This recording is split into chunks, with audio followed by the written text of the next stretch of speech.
Hello സുഹൃത്തുക്കളെ, പുതിയ വീട്ടിലേക്ക് സ്വാഗതം. എന്തൊക്കെയാണ് എല്ലാവരും വിശേഷങ്ങൾ? സുഖമല്ലേ?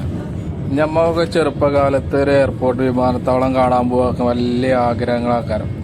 ചെറുപ്രായത്തിലൊക്കെ ആരെയും വരുമ്പോലെ കൊണ്ടുവരാൻ പോവുക, നല്ല ആഹ്ലാദത്തിനും സന്തോഷത്തിലും അങ്ങനെ കൊണ്ടുവരാൻ പോകണ്ടെങ്കിൽ തലേന്നും ശരിക്കും ഉറക്കം വരാതെ ഇങ്ങനെ കാത്തു കിടക്കാറും വിമാനം കാണണം എന്നൊക്കെ ചിന്താഗതിയിൽ. പക്ഷെ അന്നൊക്കെ അതിന് പോയി വരുന്നവർക്ക് ഇങ്ങോട്ട് വരുമ്പോൾ നല്ല സന്തോഷമാണെന്നുണ്ടെങ്കിലും പോകുമ്പോഴൊക്കെ അതിന് സങ്കടങ്ങൾ. അന്നൊന്നും ഇപ്പോൾ കുട്ടികളാകുമ്പോൾ നമുക്കൊന്നും തിരിച്ചറിയില്ല. പിന്നെ നമുക്ക് ഇങ്ങനെ മോഹങ്ങൾ തോന്നും, അതിൽ കയറണം എന്നുള്ള ചിന്തകളൊക്കെ ഇങ്ങനെ വരൽ തുടങ്ങും. പിന്നീട് നമ്മൾ അതിന് വേണ്ടിയുള്ള പ്രവർത്തനങ്ങൾ, അതിനുള്ള കാത്തിരിപ്പുകളാണ് പിന്നീട് ഉണ്ടാവുക. പിന്നെ നമ്മൾ സ്കൂളൊക്കെ കഴിഞ്ഞ് പ്ലസ് ടു ഒക്കെ കഴിഞ്ഞ് ഒരു 18 വയസ്സാകുമ്പോൾ പാസ്പോർട്ടൊക്കെ എടുത്ത് പോകാനുള്ള തയ്യാറെടുപ്പിലായിരുന്നു. അപ്പോൾ ഫസ്റ്റ് പോക്കാകുമ്പോൾ വലിയ സന്തോഷമാക്കാരം. പ്ലെയിനിൽ കയറാൻ ആദ്യത്തെ പോക്കല്ലേ, അവിടേക്ക് എത്തിയാൽ എന്താണ് ആവുകയെന്ന് സംഗതി ഒന്നും അറിയില്ലല്ലോ.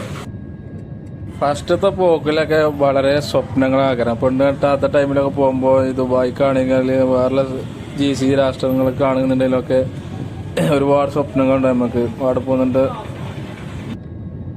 മെയിനായിട്ടുള്ള ആഗ്രഹം എന്താ വെച്ചാൽ നമ്മൾ അവിടെ ചെന്നിട്ട് കുറച്ച് മാസം പണിയെടുത്താണ് നാട്ടിൽ വരുമ്പോൾ അല്ലെങ്കിൽ വണ്ടി വാങ്ങണം, അല്ലെങ്കിൽ ബൈക്കാണെങ്കിലും കാറാണെങ്കിലും അങ്ങനെ അടിച്ചു പൊളിച്ചെന്നൊക്കെ സ്വപ്നത്തിലൊക്കെ പോകാൻ. അതുവരെ വീട്ടിൽ നിന്നൊന്നും നമ്മളടുത്ത് ചിലവരൊന്നും പൈസയും ചോദിച്ചാതെ ടൈമുകളാക്കാറും. പിന്നെ അവിടേക്ക് എത്തിക്കഴിഞ്ഞാൽ 3-4 ദിവസം കഴിയുമ്പോഴാണ് ചിലവിൻ്റെ കാര്യങ്ങൾ സംഗതികളൊക്കെ ഇങ്ങനെ ഓരോരോ ആവശ്യങ്ങൾക്ക് വേണ്ടി ഇങ്ങനെ വിവരങ്ങൾ ഇങ്ങനെ വരിക.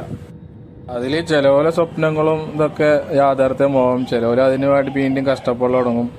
അവിടേക്ക് എത്തിക്കഴിഞ്ഞാൽ പിന്നെ ഓരോരുത്തരുടെ വിധികളാണ്. ചിലർക്ക് നല്ല വിദ്യാഭ്യാസം ഉള്ളവർക്ക് തീരെ വിദ്യാഭ്യാസം ഇല്ലാത്തപോലെ അത്രയും ശമ്പളം ഇല്ലാത്ത പണികളൊക്കെ അവിടെ കിട്ടുക.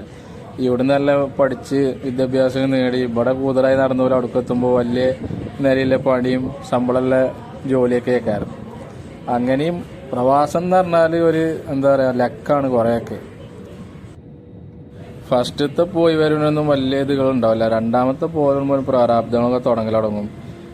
വീട്ടിലെ ചിലവുകൾ, വീട് വെക്കാത്തവർക്ക് അതിൻ്റെ ചിലവുകൾ, പിന്നെ പെണ്ണ് കെട്ടിയിട്ടുണ്ടെങ്കിൽ കല്യാണം കഴിക്കാനുള്ള ചിലവുകൾ, കുടിരിക്കൽ, അങ്ങനെ ഓരോരോ പരിപാടികൾ നിന്നാണ്. പിന്നെ നാട്ടിൽ നിന്ന് വിളിയൊക്കെ ഗൾഫിലെ ആളുകൾക്കാണ്. അത് സാധാരണ ഒരു പ്രവാസിൻ്റെ ഒരിതാണ്. പിന്നെ പ്രവാസികൾ അതിനെ ലയിച്ചു പോവുകയാണ്. 2 വർഷം കൂടുമ്പോൾ വരിക, നിർത്തി പോരാനുള്ള വിചാരങ്ങളൊക്കെ ഉണ്ടാകും. അടുത്ത ഇതിന് പോയി നിർത്തി വരാം. പിന്നെ നിർത്താൻ പറ്റാത്ത കണ്ടീഷനിലാക്കാൻ ഓരോ പ്രവാസികളുടെയും പോക്ക്. ഒരു കണക്കിന് ചിന്തിക്കുകയാണെങ്കിൽ പ്രവാസം കുറച്ചൊക്കെ എന്താ പറയുക സുഖമുള്ളൊരു ജീവിതമാണ്. അങ്ങനെ ചിന്തിക്കുന്നവർക്ക് കേട്ടോ. ഭാഗ്യം ഉള്ളവർ രക്ഷപ്പെടും, ഭാഗ്യമില്ലാത്തവർ വീണ്ടും അവിടെ കാലാകാലം അവിടെ അങ്ങനെ നിന്ന് പോരാണ്. പിന്നെ അതിലാണ് എന്താ വളഞ്ഞൊട്ടിയമാർക്കാണ് കുടുങ്ങി പോവുകയാണ്. പ്രവാസം എന്ന് പറയുന്നത് ചിലവർക്ക് അങ്ങനെയാണ്. പിന്നെ നിർത്താൻ കഴിയാത്ത രീതിയിലാണ് ആയിപ്പോവുകയാണ്. എല്ലാ പ്രവാസികൾക്കും സമാധാനവും സന്തോഷമുള്ളൊരു ജീവിതം പ്രവാസലോകത്ത് ഉണ്ടാവട്ടെ എന്ന് പ്രാർത്ഥിക്കുകയാണ്. എത്രയൊക്കെ കഷ്ടപ്പെട്ടാലും നമ്മളെ നാടിൻ്റെ നട്ടെല്ലാണ് പ്രവാസികൾ. കാരണം ഈ പ്രവാസ ജീവിതം നയിക്കുന്നവർ.